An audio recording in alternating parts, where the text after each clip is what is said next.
Из всей кучи разноцветной одежды приглянулась Айчурек юбочка. Правда, она немного великовата, а то, что совсем впору, брат с сестрой надели сразу. Я люблю одеваться в корейском стиле. Ношу в основном спортивное, так же, как актеры в моих любимых сериалах. Корейские фильмы она полюбила еще из-за хэппи-эндов. Ее жизнь сейчас как раз-таки смахивает на сценарий дорамы. Еще вчера для того, чтобы купить хлеба, ей приходилось собирать пакеты и сдавать их. А сегодня дома столько еды, что у младшего брата глаза разбегаются. Такого мои дети не ели. Сладкое, бананы, сметана, яйца.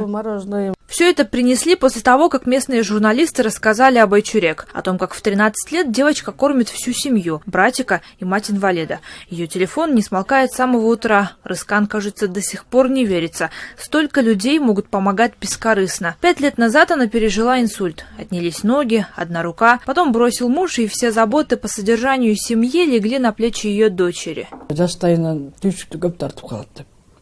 Ей пришлось трудно с детства. Я очень часто думаю о том, как ей тяжело.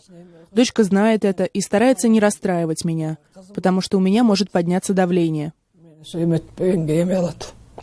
Каждый день после школы Айчурек вместе с подругой идет на рынок собирать пакеты. Надо успеть, пока не придут другие дети или дворники, их конкуренты. Дворники гоняют нас, а мы от них прячемся. Иногда они отбирают наши пакеты, а мы ничего не можем сделать. 2 мальчика из школы увидели, как мы собираем пакеты, и они про это всем рассказали. Они говорят, что мы собираем коробки. Мы поругались с ними. Я сказала им, что я работаю, потому что моей семье приходится тяжело. И сказала, что он издевается над нами только лишь потому, что ему самому не приходится работать.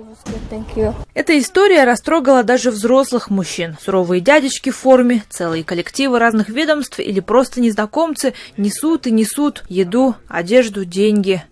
Мы не хотели афишировать это. Не знали, что здесь снимают.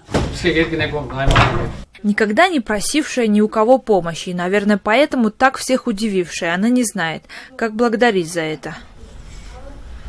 Говорить самое большое желание исполнить никто не может. Ей хочется, чтобы мама вылечилась, и брат не болел. У него нашли артрит, и врачи боятся, что и он не сможет ходить. Поэтому теперь Айчурек мечтает стать не танцовщицей, как раньше, а врачом, чтобы вылечить маму с братом.